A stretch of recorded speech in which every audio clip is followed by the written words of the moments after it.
Okay, family, welcome back. Ursamad Rasatep and Robert Messu Murray Almond coming at you once again with the Bible Teaches Racism. This is part 3. Now, before we get started, when I started on part 1, I said in the beginning of the video that starting off with Genesis chapter 10, it talks about the epic of Abraham making his move. That's actually Genesis chapter 12. Genesis chapter 10 is given, this is where the racism it starts at. And the reason why the racism starts here is because a flood takes place. Now, according to the Bible, when this flood takes place, it's flooding out everyone except for Noah and his sons. And according to the text, and the sons of Noah that went forth of the ark were Shem, Ham, and Japheth. And Ham is the father of Canaan. Ham is singled out. Now these are the 3 sons of Noah, and of them was the whole earth overspread. So what this story is saying is that after the flood, it was only 6 humans alive. Noah, his wife, and not 6 humans. It was 8 humans alive. Noah, his 3 sons, and their wives. Now, what you're saying is that, according to this, we all come from them. Every race, all across the planet Earth, come from Noah and his 3 sons. How is that racist? Or where does racist? What is a race, by the way?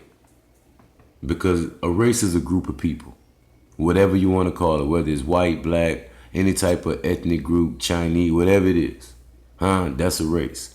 So according to this religion, it's a chosen race or a chosen group of people that's supposedly superior to everyone else, to where they're able to carry out their God's policemen, per se.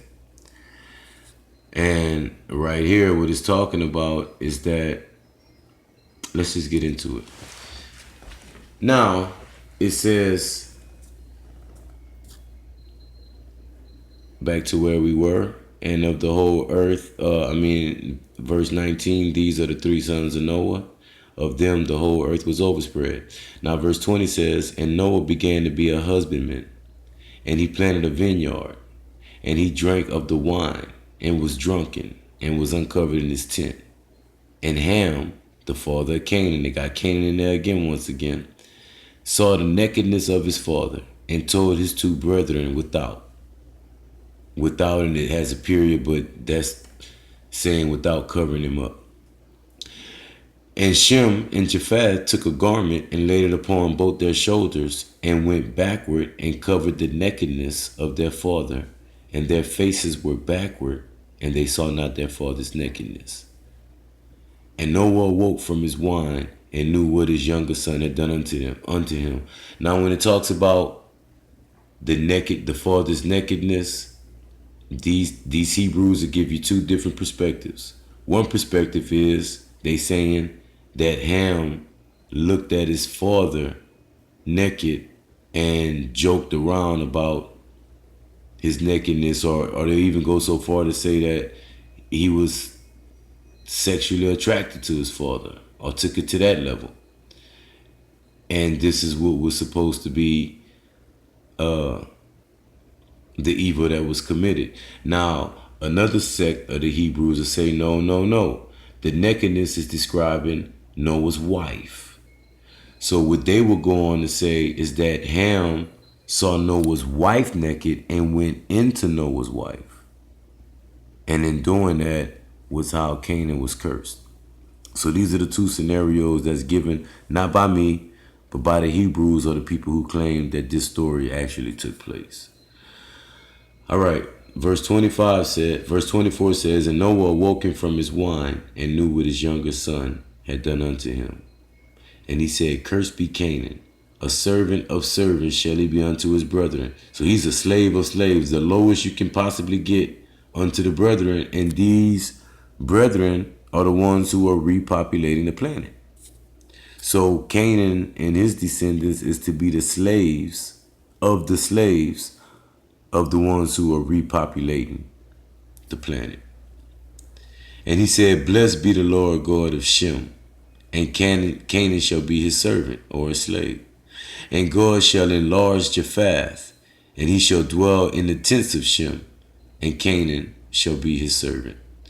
Now they say when God shall enlarge Japheth, that's saying giving him, enlarging his borders or giving him more land. So basically, Canaan don't got a land no more.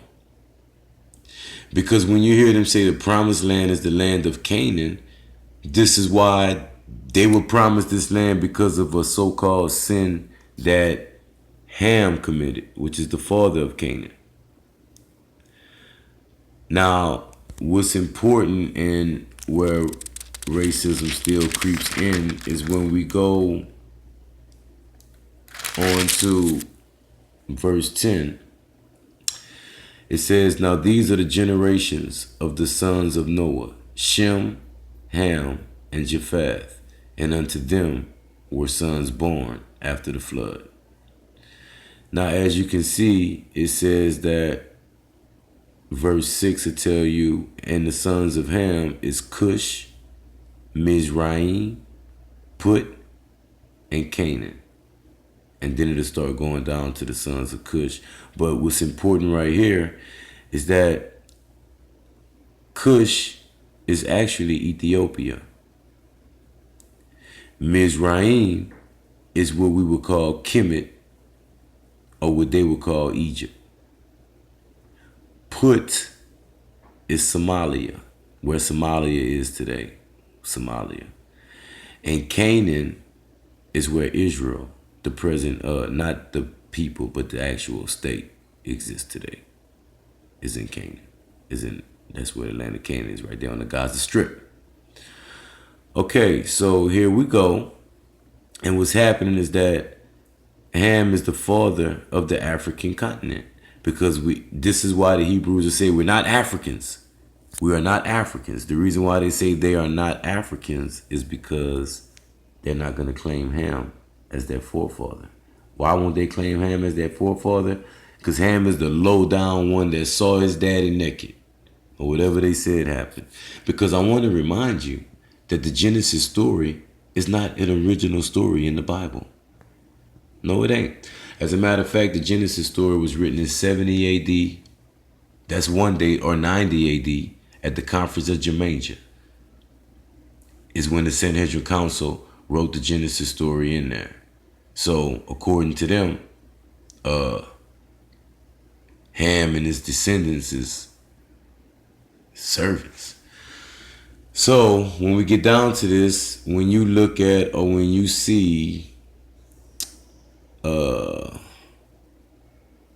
Cush begetting Nimrod, Ethiopia begetting Nimrod, and he began to be a mighty one in the earth.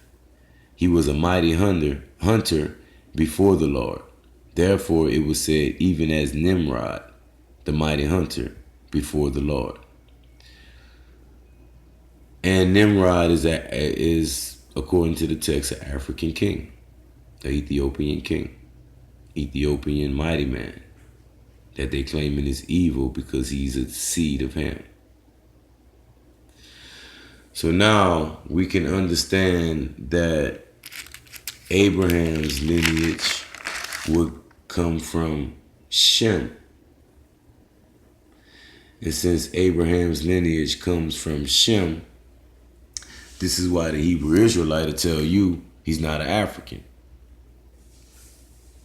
Now, when we get down to Abraham and in Genesis chapter 12, what I was talking about is that this is important, y'all. And the reason why I say this is important is because Abraham is, let's take a look at this. Verse 12 says, now the Lord has said unto Abram, get thee out of thy country. Thee means you and thy means your. Get you out of your country and from your kindred or from your blood relatives, and from your father's house unto a land that I will show you. So now this is the Lord God. He says his name is Yahweh or Jehovah later in Exodus. Verse 2 says, I will make you a great nation, and I will bless you and make your name great, and you shall be a blessing. This is what his God is telling him. And let me remind you, Abraham didn't write this. According to the Bible, Moses is telling us this story right here. Verse 3 says, I will bless them that bless you, and I will curse him that curse you, and in you shall all families of the earth be blessed. So Abram departed as the Lord had spoken unto him, and Lot went with him. And Abraham was 75 years old when he departed from Haran. All right, so now, the last time the Bible said God spoke was to Noah, telling him to go be fruitful and multiply. So now he talking to Abram. So this is a conversation that they had. And they're not saying that Abram felt this in his heart. They're saying that he was spoken to. It says, verse 5 says, and Abram took Sarah his wife, Lot his brother's son, and all their substance that they had gathered, and the souls that they had gotten in Haran, which is his country. And they went forth to go into the land of Canaan, which is the land that was lost, or what was taken from Canaan because of his father. But how does it describe this? And unto the land of Canaan they came. The land of Canaan is considered the land of milk and honey. And the reason why it's considered the land of milk and honey is because of what they knew the African continent possessed as far as the mineral resources and whatnot. Now, verse 6 says, and Abram passed through the land unto the place of Shechem, unto the place of Moreh, and the Canaanite was then in the land. And the Lord appeared unto Abram and said, unto your seed I will give this land. And there built he an altar unto the Lord, who appeared unto him. So this was an appearance that took place. It's not a feeling. It's not an emotion. It says that the Lord appeared to Abraham and said, now they talking. It's a conversation. And once again, Moses is documenting this. And he removed thence from the mountain on the east of Bethel, and pitched his tent, having Bethel on the west of Hai and on the east. And he built an altar unto the Lord, and called it unto the name of the Lord, and called upon the name of the Lord. Now, the name of the Lord is not being said yet. So I don't know what name he's using at this point. And Abram journeyed going on still towards the south.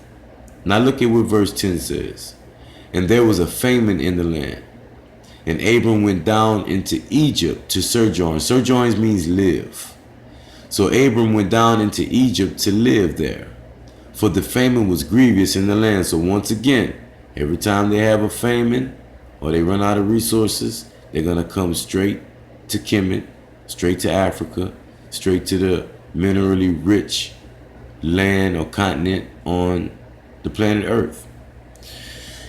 Now, verse 11, this is where the conniving is coming at, because he's going into Africa he's from Mesopotamia. That's where Turkey is today. So he didn't walk from Turkey to Africa, to Kemet. And he's going to describe look how he describes the African. And it came to pass when he was come near to enter into Egypt, that he said unto Sarah his wife, behold, I know that you are a fair woman to look upon. Therefore it shall come to pass, or it shall come true, when the Egyptians shall see you, that they shall say, this is his wife, and they will kill me, but they will save you alive. So I pray thee, that you are my sister, that it may be well with me for your sake, and my soul shall live because of you. So now he's not talking to his God that he says had a conversation with him and told him go here. He's talking to his female and saying, look, he's saying, man, these Africans are so treacherous. They have no type of moral code. They will kill me and take you and just keep you. So it's best you just tell them we brothers and sisters, so they don't see me as a